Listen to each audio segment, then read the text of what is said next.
Bien, saludos a todos. Nos encontramos para topar un tema muy importante respecto a la situación internacional, específicamente lo que sucede entre Palestina e Israel en Medio Oriente. Nos encontramos con un invitado que les voy a presentar ahora, se llama William Pazmiño, quien ha demostrado tener un dominio del tema, así como de muchos temas de carácter geopolítico y económico.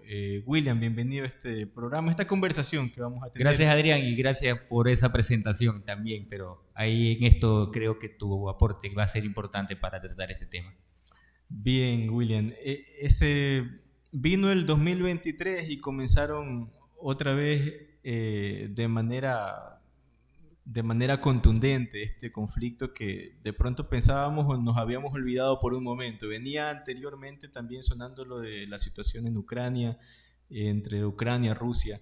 Y en el mes pasado estalla un conflicto que pues ha captado la atención de la mayor parte de los noticieros y también las organizaciones internacionales como Naciones Unidas. Y bueno, asimismo, muchos países se han expresado, ¿no?, en cuestión de qué opinan y qué sucede dentro de esta situación compleja, ¿no?, entre Palestina e Israel, el hecho de que hace tiempo pues vienen teniendo conflictos, que no es tampoco algo nuevo, y que ahora específicamente en la región de Gaza se ha formado una guerra sin precedentes.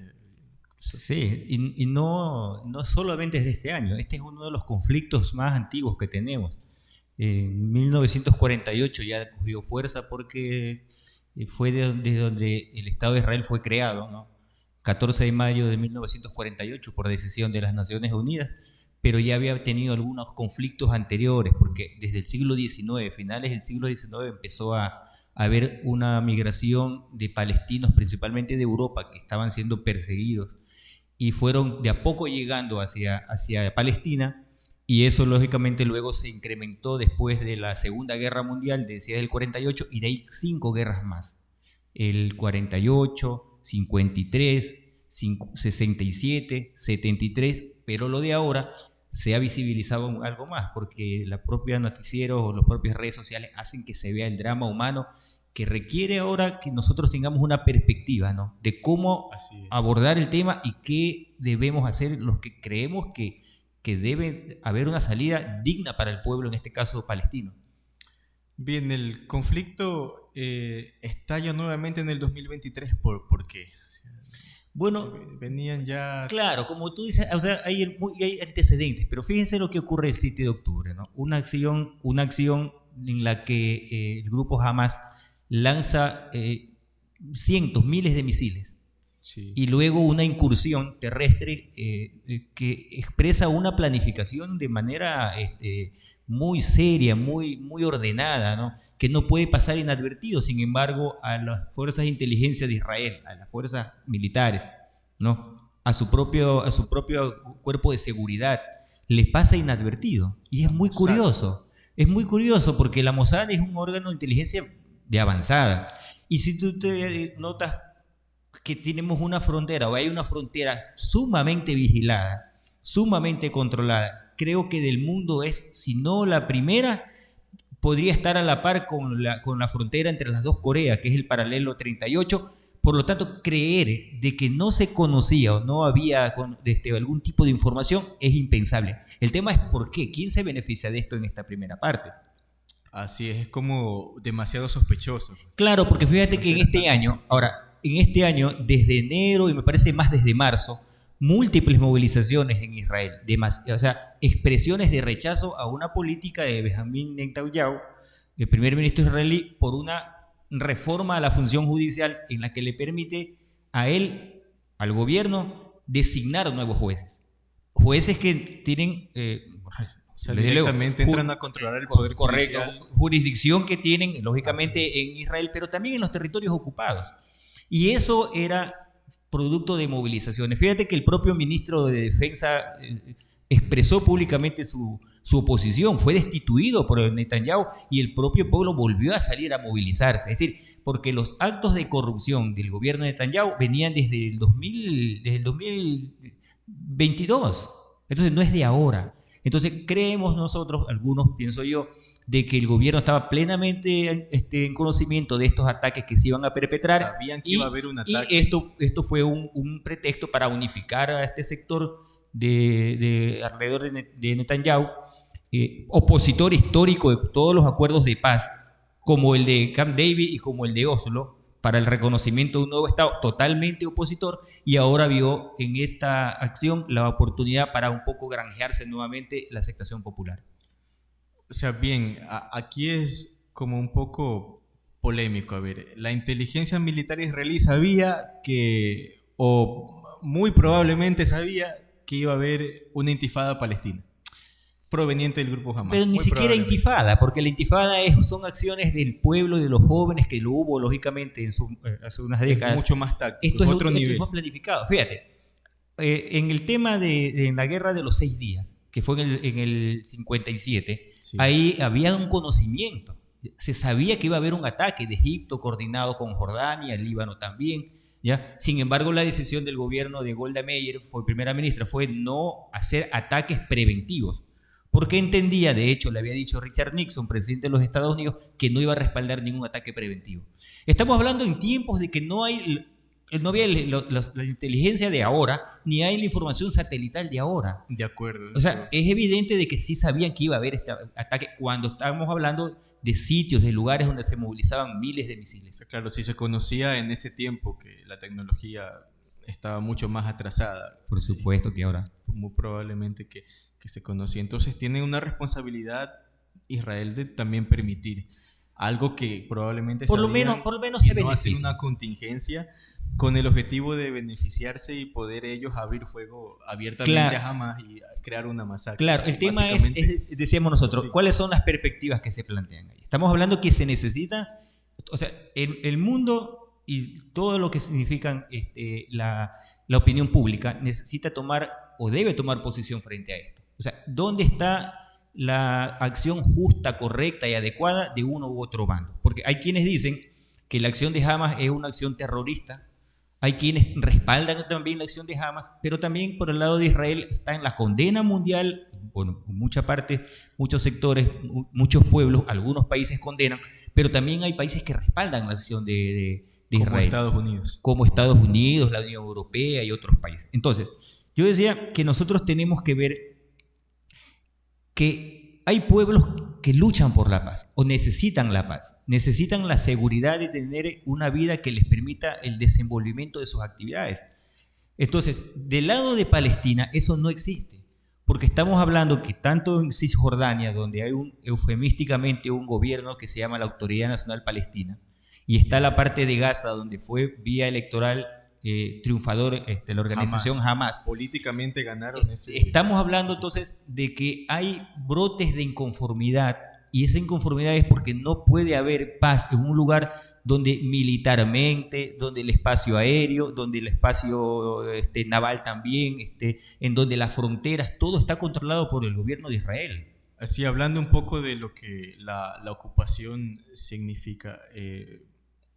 Israel y, bueno, el pueblo judío llega y se comienza a sentar, ganan lo que, bueno, no es que ganan el reconocimiento, la ONU les da el reconocimiento como país, también fue una cuestión bastante polémica en el aspecto de que los árabes ya tenían un país establecido ahí, y eso interrumpe de cierta forma la soberanía sobre ese país que ya estaba establecido anteriormente, y resolviéndose incluso desde organizaciones internacionales que no tienen nada que ver en ese territorio. Pero al hablar actualmente de lo que es la ocupación israelí, está el territorio de Cisjordania, y dentro de ese territorio de Cisjordania el control militar en un 90% es israelí. Así es. A pesar de que los palestinos tengan ahí el alcalde, el prefecto, el gobernador, una autoridad palestina, pero la autoridad militar es israelí, y son los que tienen mayor peso. En este caso, el Fatah, que es el partido político que gobierna en este caso Cisjordania, ha llegado sí a acuerdos con Israel, pero a cambio también de entregar soberanía, y esto son cosas que también han tenido que ceder para evitar quizás en un nivel que haya mucho más muertos, mucho más guerras, conflictos, pero también no hay una política que unifique desde Cisjordania y desde el Fatah una acción de poder defenderse, sino más bien conciliar. Lo que sí sucede con Hamas, y por eso los llaman un poco que son más extremistas, etcétera. Entonces lo que sí sucede con Hamas es que ellos han tomado la decisión de defenderse y de luchar en las Bueno, calles. es que esto, como decía, es histórico, ¿no? Primero, Sí. recordemos que la resolución 181 de noviembre del 47 de las Naciones Unidas Naciones Unidas. fue reconocer o sea, el resolver que El acuerdo de partición partición del de territorio Israel y Palestina, ¿verdad? Pero eso evidentemente fue rechazado totalmente por los países árabes. Con Jerusalén Como con una administración de la ONU de la ONU, así es. Pero resulta que hubo los países árabes, con Egipto a la cabeza, rechazaron eso. Hubo una guerra donde fueron derrotados. Israel ocupó territorios que ya no le correspondían y fueron los palestinos los que tuvieron que salir de ese sector y están refugiados en países como Egipto, como Líbano, como Siria mismo, entre otros lugares. Entonces, y luego de eso ha sido histórico de que Israel ha venido o ha continuado expandiéndose, ¿no? Ha tenido una política de construir muros, ha tenido una política de nuevos asentamientos y eso hace de que la posibilidad de un retorno a los límites de 1948 sea cada vez más complicada. Y es más, hay dos acuerdos importantes. Decía, bueno, el de Camp David, que fue en el 79 con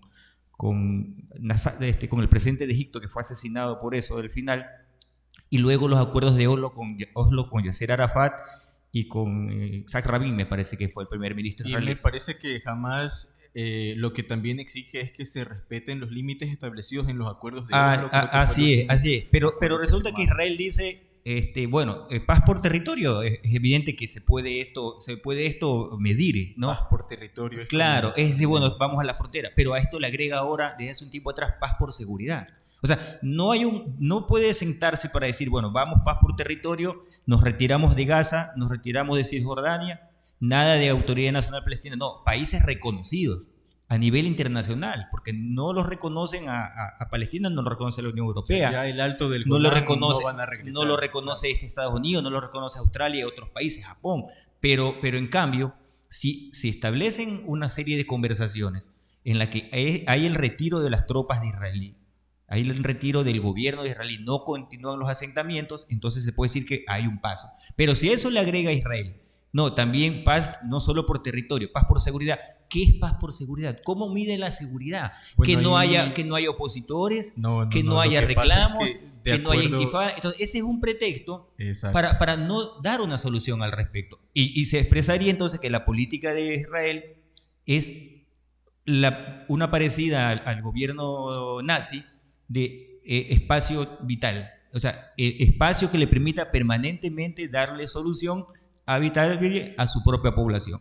Y también tener un poco encerrado como en los guetos que hubo en Europa en la Segunda Guerra Mundial, donde los israelíes están tanto en Gaza que no pueden ni siquiera ir por el lado del mar porque está eso bloqueado, pero tampoco por el lado de Cisjordania. Por lo tanto, están prisioneros en un lugar geográfico que debería significar la plena libertad para ellos. Entonces, estas cosas son las que creo yo, la acción de Hamas el día 7 de octubre buscaba darle una especie de solución. Bien, en este caso sí se plantea también que es muy complicado una salida, al menos una salida rápida de este conflicto. De hecho, el grupo ya que gobierna lo que es la Franja de Gaza, Hamas, pues plantea que lo que ellos quieren es que se reconozcan los límites de los acuerdos de Oslo. Sin embargo, Israel no ha planteado esa posibilidad. De hecho, Israel plantea todo lo contrario, que ese territorio, y también tienen en este caso una actitud bastante, en el aspecto bélico, bastante irracional, en el aspecto de que ya luego de escalar un poco ya los días de lo que fue el conflicto de este mes que pasó, Israel, a pretexto de defenderse y de llamar terroristas a los combatientes de Hamas, es que ha masacrado escuelas, hospitales, etcétera, ¿no? Y ahí entra lo que tú decías, lo que ellos planteaban de paz por seguridad. porque al plantear paz por seguridad ellos ubican ya un sector que para ellos es peligroso a sus intereses. Entonces ahí es una cuestión particular y es por eso que ahora están sosteniendo esta propuesta, esta consigna de paz por seguridad. Ya. Claro, pero ellos lo que pasa es que la lucha que ha habido por el reconocimiento del Estado palestino no fue necesariamente una lucha religiosa en su momento. O sea, la islamización del conflicto en Israel o en el Medio Oriente es algo de pocos años, de pocas décadas. La lucha que se dirigió principalmente por el presidente de Egipto, Nasser, era una lucha laica, democrática, progresista, llamada panarabismo. Ese panarabismo finalmente tampoco resolvió los problemas del pueblo palestino e incluso del pueblo árabe del sector. No logró la unificación porque, entre otras cosas, Estados Unidos con su aliado principal, Arabia Saudita, han generado y han creado organizaciones, ¿no?, políticas, militares, principalmente desde el carácter de la islamización del conflicto. Por eso es que estos grupos formados como Al-Qaeda y como la ahora son producto del trabajo de Arabia Saudita con Pakistán, financiado por Israel, por Estados Unidos, para que sea un contrapeso con el panarabismo y con la Organización para la Liberación Palestina.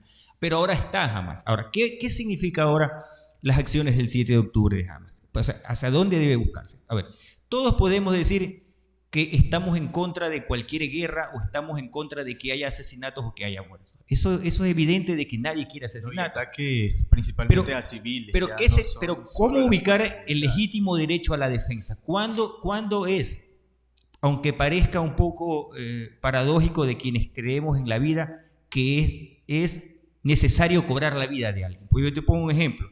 Si alguien se acerca con clara intención de asesinar y tú puedes defenderte, yo no creo que dudarías que en defensa tuya y de tu familia actuarías en legítima defensa, así tengas que cobrar la vida de quienes están amenazando tu existencia, ¿o no es así? ¿Qué similitudes guarda esto en lo que ¿Cómo lo llevamos al conflicto?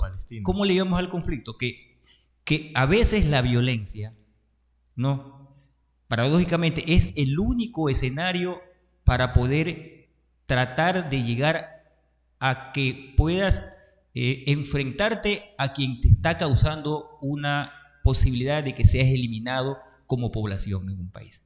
Entonces, lo que hace Israel con las políticas que hace está poniendo en peligro la existencia de los palestinos. Entonces, en esas circunstancias, la violencia que se genera, que conlleva a lo que ha dicho el primer ministro israelí, estamos en guerra, conlleva a que se tengan que tomar medidas de esa naturaleza. Entonces, ¿qué pasa en los argumentos para determinar quién tiene la razón o cómo justificamos una lucha tanto de una acción violenta que hace Hamas como una acción de guerra que lleva adelante el gobierno israelí? Entonces, yo digo, te ponía el ejemplo, el legítimo derecho a la defensa. Eso es un elemento, ¿verdad? Se lo ratificaría del lado de ahora, Israel, claro, ¿por qué? ¿Por qué no del lado de Israel? Porque Israel está diciendo, y el gobierno de Estados Unidos también, que es el legítimo derecho a la defensa. No se aplica porque estamos hablando de un país que es conquistador. No solo que eso, sino que es ocupante de un territorio.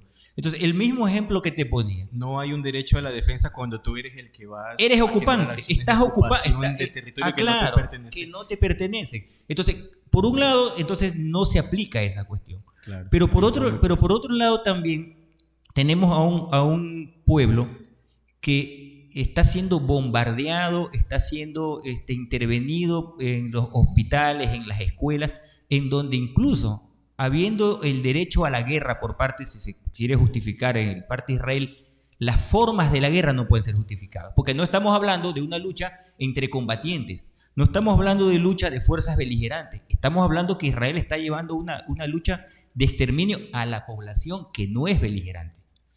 Y si nosotros, son civiles, niños, adultos mayores. Y bajo el argumento de que hay en esas escuelas, que en ese hospital, de que en esos lugares de refugiados se esconden misiles, se esconden extremistas, se participa también de acciones contra el propio gobierno de Israel, eso no hace sino demostrar de que existe ya no solamente una organización extremista, por decirlo así, ¿no? Como Hamas, sino que ya existe una masa crítica que respalda esas acciones. Y al respaldar esas acciones, estamos hablando de un pueblo que quiere liberarse de una fuerza agresora y una fuerza que está amenazando la existencia de eso. Frente a eso, las propias normas del respaldo a las guerras pueden ser externas. O sea, no necesitamos los países que tienen convicción y conciencia democrática, no necesitan ver desde afuera el conflicto. No necesitan solamente decir mi respeto o mi solidaridad por la lucha de los palestinos. Deberían exigir a las Naciones Unidas una participación, incluso militar, de ser el caso, porque estamos hablando de un pueblo que está tomando ya una posición. Estamos hablando de los palestinos, no solo de Hamas. Un pueblo que está tomando una participación aún sabiendas de que las repercusiones pueden serle de carácter muy violentos por parte del gobierno de Israel, pero aún así toman esta participación. Y eso expresa de que hay un deseo y un anhelo de libertad, porque nadie puede respaldar a un pueblo que está oprimido si ese mismo pueblo no se levanta, no protesta, no hace acciones de lucha. Pasa, por ejemplo, diferente en el caso de Israel comparado en este caso a lo que sucede con los palestinos. Tú dices que hay las acciones ya en este caso salen solamente pero salen solamente de la mente y del círculo y del accionar o influencia de lo que es Hamas hacia la población civil palestina que respalda estas acciones de lucha y de defensa. Pasa diferente en Israel, porque en Israel hay incluso judíos ultraortodoxos que plantean la solidaridad con el pueblo de Palestina. ¿Acá sí? No conocía exacto eso. Así es, entonces pasa diferente, bueno, tienen también sus diferencias de criterio, pero no hay un respaldo del pueblo de los judíos en Israel hacia la acción bélica como tal de su élite gobernante. Claro. Entonces hay serias diferencias ahí porque hay gente que no está de acuerdo de los israelíes que están atacando en que esto pues, pueda seguir. De hecho, se planteaba que podría quizás llevarse a una escalada en un nivel que ya involucre a otros países de la región y podría ya estallar, en este caso, una guerra regional en lo que es Medio Oriente que involucre ya a otros países adicionalmente. Por eso, los países deben involucrarse y deben hacer que las Naciones Unidas actúen. ¿El cese al fuego es como la salida? A ver, yo decía hace un rato, hay guerras que tú puedes justificar.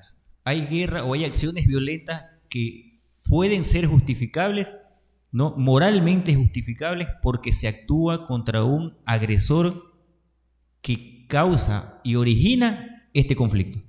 O sea, nosotros tenemos que ver cuál es la causa que está en este momento originando que exista un conflicto en Palestina.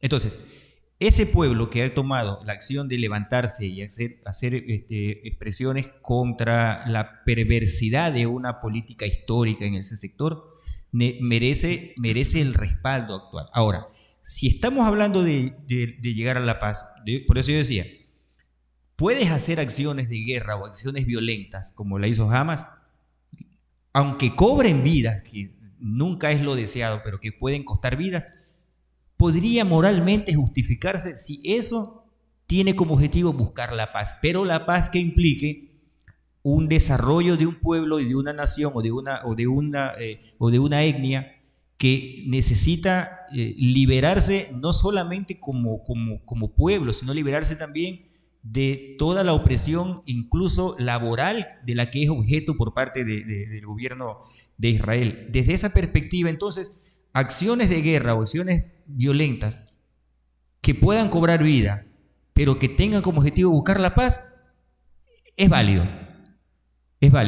Pero hacer acciones de agresión, hacer acciones masivas de guerra, como lo está haciendo el gobierno de Israel, exterminio, cuyo objetivo no es buscar la paz, porque ocupar el territorio. Porque lo ha dicho el gobierno y lo ha dicho incluso un alto militar en Israel, dijo que está tratando es con animales. No. O sea, es la forma como se deshumaniza a una población para justificar su agresión. Entonces, si tenemos una organización con una acción violenta, pero su objetivo es llevar a la mesa de negociaciones para encontrar la paz y resolver el tema de los dos estados, y tienes otro que quiere hacer acción y está haciendo acciones militares, incluso contraviniendo las normas internacionales en el sentido de que una fuerza bélica no puede actuar contra la población civil y lo hace, y dice que no va a haber ningún acuerdo, así es, que no va a haber ningún acuerdo, que no va a haber nada en las mesas de negociaciones porque ellos van a terminar un trabajo que ya lo empezaron. Entonces, eso expresa que la guerra de aniquilación es el objetivo del gobierno de Israel. Y en ese escenario, entonces, queda claramente demostrado que la paz en esas circunstancias no puede existir. Además, la paz no se la puede implorar. La paz no se la puede comprar tampoco. El pueblo de Israel no va a comprar la paz. La paz es algo que se consigue, que se lo alcanza, que se lo persigue y se lo busca. Y finalmente es su recompensa. Es producto también de es su recompensa. Y ese pueblo lo va a conseguir, evidentemente, en este escenario. Porque fíjate, ¿qué es lo que decía, por ejemplo, John Locke, decía en el siglo XVII?